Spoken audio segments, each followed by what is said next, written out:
Welcome in today's topic. आज हम बात करेंगे बिड प्राइस और आस्क प्राइस के ऊपर। ये दो प्राइसेस जो हैं ये एक्चुअली इनका मकसद क्या होता है और ये किस तरह स्पॉट हो रही होती हैं और कोई भी ट्रेडर जो है और टेक प्रॉफिट और एसएल्स किस तरह से हिट हो रहे होते हैं। तो चलिए देखते हैं कि आस्क प्राइस क्या होती है और बिड प्राइस क्या होती है। इस इमेज के अंदर आप देख सकते हो कि आस्क प्राइस जो है वो ऊपर की साइड के ऊपर है और बिड प्राइस नीचे की साइड के ऊपर है। ऐसे ही चार्ट के ऊपर आप देखोगे ना, तो चार्ट के ऊपर आस्क प्राइस बाय डिफ़ॉल्ट जो है वो इनेबल्ड नहीं होती, विज़िबल नहीं होती। तो आप चार्ट की सेटिंग में जाके आप आस्क प्राइस को इनेबल करते हो, उसके बाद फिर वो दूसरी लाइन जो है पिंक कलर की आस्क प्राइस वो इनेबल होती है और नज़र आना स्टार्ट हो जाती है। चार्ट के ऊपर हमें जो बाय डिफ़ॉल्ट प्राइस नज़र आती है, वो होती है बिड प्राइस। चलिए देखते हैं कि ये दोनों प्राइसेस होती क्या है। देखिए, जब भी आप बाय करना चाहते हो, यानी कि आप क्या हुए, आप बायर हुए। जब भी आप बाय की ट्रेड करना चाहते हो तो आप कौन हैं? आप बायर हैं। बाय की ट्रेड को एग्जीक्यूट होने के लिए एक सेलर चाहिए। जिस प्राइस के ऊपर आप बाय करने जा रहे हो उस प्राइस पे कोई ना कोई सेल भी कर रहा हो, तभी आप बाय कर सकते हो। ठीक है? और वो जो सेलर था वो चीपेस्ट होना चाहिए। एज अ बायर आपकी प्रायोरिटी क्या होती है कि आप जो भी खरीद रहे हो वो सस्ते दामों मिले। तो अगर सस्ता सेलर होगा तो आप खरीद पाओगे। करेक्ट? तो आस्क प्राइस क्या होती है? सस्ता तरीन उस वक्त में, जिस वक्त में आप चार्ट को देख रहे हो उस वक्त में सस्ता तरीन सेलर इज कॉल्ड आस्क या ऑफर प्राइस। ठीक है? तो हम जब भी बाय की ट्रेड ओपन कर रहे हैं तो हमारी बाय की ट्रेड जो है वो आस्क के ऊपर ओपन होती है। अब बात करते हैं बिड प्राइस की। उसके बाद फिर मैं आपको टी और एसएल के ऊपर लेके जाऊंगा। बिड प्राइस क्या होती है? When you are a seller, यानी कि आप सेल ट्रेड ओपन करना चाहते हो। तो सेल की ट्रेड का ये मतलब है कि कोई बायर चाहिए आपको। ठीक है? आप कोई भी चीज बेचना चाहते हो तो बेचने के लिए कोई खरीदने वाला होगा तो ही आप बेच पाओगे ना। तो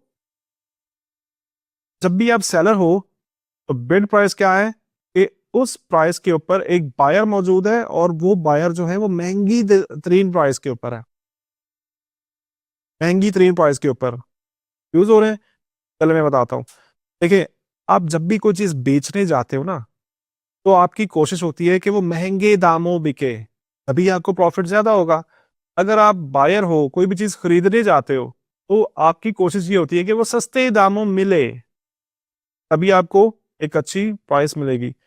तो बिड प्राइस क्या है कि महंगा तरीन बायर इस प्राइस के ऊपर बैठा हुआ है। तो आप कौन हो? सेलर। जब आपने सेल का बटन दबाया, आपको एक बायर चाहिए था और महंगा बायर था। तो बिड प्राइस वो प्राइस थी जहां पे सबसे महंगा, उस वक्त के लिहाज से महंगा बायर मौजूद था।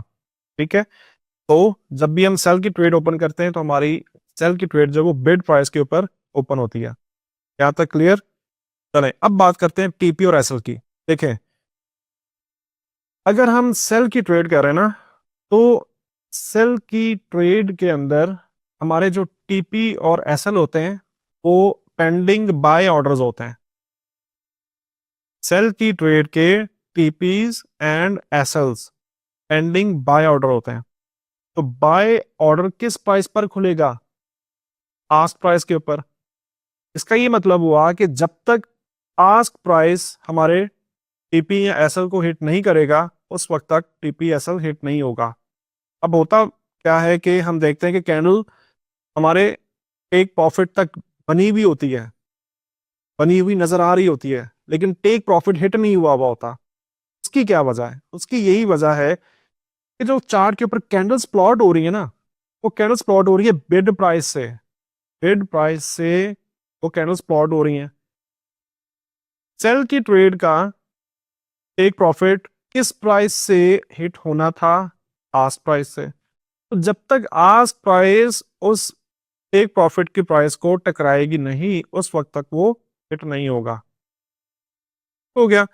इस वजह से हम लोग अक्सर ब्रोकर्स को ब्लेम कर रहे होते हैं कि ब्रोकर ने हमारा टेपी हिट नहीं किया।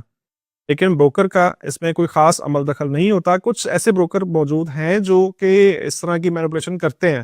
मैं उनके ऊपर भी कुछ वीडियोस बनाऊंगा। लेकिन ज्यादातर ये चीज जो है, अमन 90% तक ये चीज मार्केट लिक्विडिटी के ऊपर डिपेंड कर रही होती है। जिस तरह की लिक्विडिटी होगी उस तरह से बिड और आस्क एक्सपेंड भी होती हैं और उनका साइज छोटा भी होता है और आपके टेक प्रॉफिट और एसएल्स को हिट करने के अंदर भी बिड और आस्क इस तरह से परफॉर्मेंस दे रही होती है, इस तरह से काम कर रही होती है। उम्मीद कर रहा हूँ कि ये टॉपिक आपको अच्छा लगा होगा। थोड़ा-सा ये समझने वाला टॉपिक है, थोड़ा-सा बारीक हम कह सकते हैं ये टॉपिक है, ठीक है? तो अगर कोई भी चीज़ समझ में ना आए तो कमेंट सेक्शन के अंदर आप फर्दर क्वेश्चन कर सकते हो। आपके क्वेश्चंस को हम नेक्स्ट वीडियो बनाएँगे। उम्मीद कर रहा हूँ कि ये टॉपिक आपको अच्छा लगा होगा और कुछ नया सीखा होगा आपने। मिलते हैं नेक्स्ट वीडियो में। Thank you very much. अल्लाह हाफ़िज़।